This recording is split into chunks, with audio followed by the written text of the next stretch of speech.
Et peut-être avec ma première question, j'ai posé comme une grande rupture entre l'Antiquité et même l'Antiquité tardive et nos jours, notre époque. Mais en même temps, vous montrez dans vos travaux avec d'autres collègues à quel point il y a finalement une transmission des connaissances et des auteurs stoïciens à travers les siècles. Oui, effectivement, il n'y a plus d'école stoïcienne à la fin de l'Antiquité tardive. Par contre, le stoïcisme demeure présent tout au long des siècles, tout au fil des siècles, depuis Marc Aurèle, qui peut être considéré comme l'un des derniers stoïciens, on va dire philosophes stoïciens, et puis jusqu'à aujourd'hui.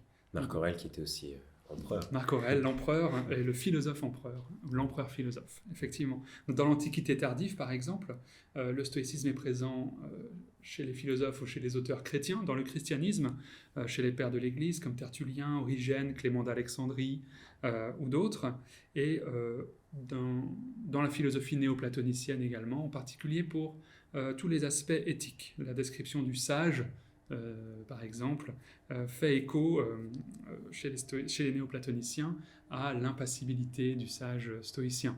Quel repère, quel grand maître du néoplatonisme vous citez pour nous aider à Plotin, nous par situer? exemple, voilà, Jamblique, Porphyre. Euh, Au Moyen-Âge, ensuite, le christianisme va reprendre aussi à son compte en l'adaptant certains principes stoïciens, toujours plutôt les principes éthiques. On lit le manuel d'Épictète, par exemple, euh, dans certains monastères, pour développer une certaine discipline, une certaine rigueur, une certaine ascèse morale. Donc on a aussi une transmission des textes.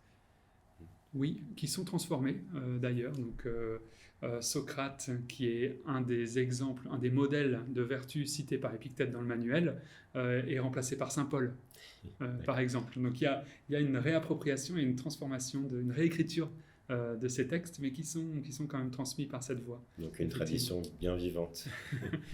Exactement.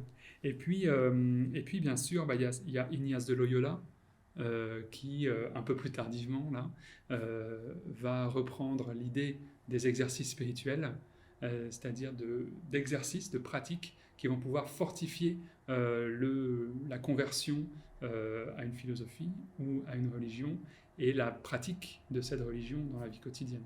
Ignace de Loyola, donc, qui fonde l'ordre des Jésuites Oui. à la Renaissance. Oui, c'est ça.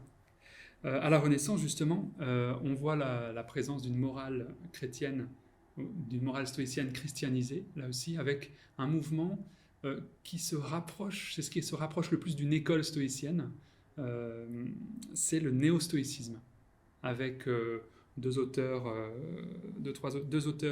qui se considèrent à la fois comme chrétiens et stoïciens, ce sont Juste Lipse et Guillaume du Vers. Donc là, on a un exemple de réappropriation dans un contexte chrétien du stoïcisme. Et comment est-ce que ça se produit finalement?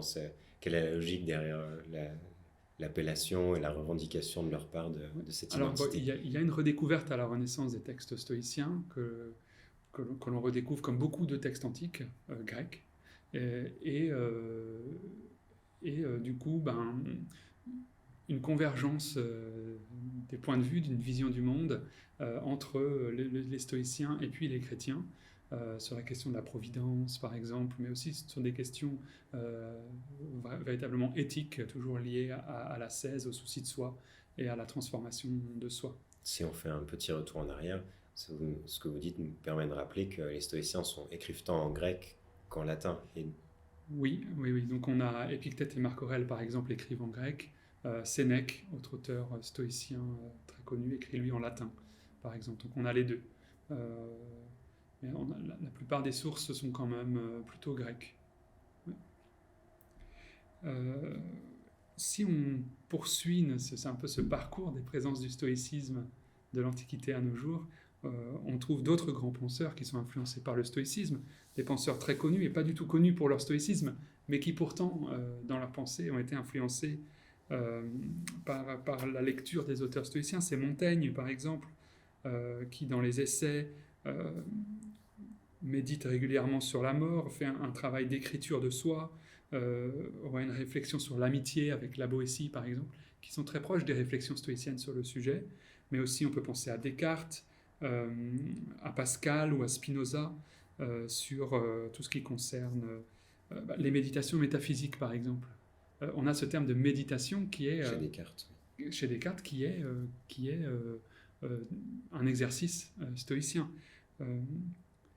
Chez Pascal, on retrouve l'importance du devoir qui est très importante chez les stoïciens ou chez Spinoza, cette adéquation entre Dieu et la nature, ce panthéisme qui est aussi proche de la physique stoïcienne. Donc ce que vous dites, c'est que même chez des auteurs qui sont utilisés parfois comme symbole du passage à la modernité rationnelle, voire rationaliste, on retrouve un intérêt pour l'exercice spirituel et une démarche plus traditionnelle et de l'ordre du stoïcisme. Oui, et plus englobante et avec une dimension existentielle aussi qui dépasse la réflexion uniquement théorique.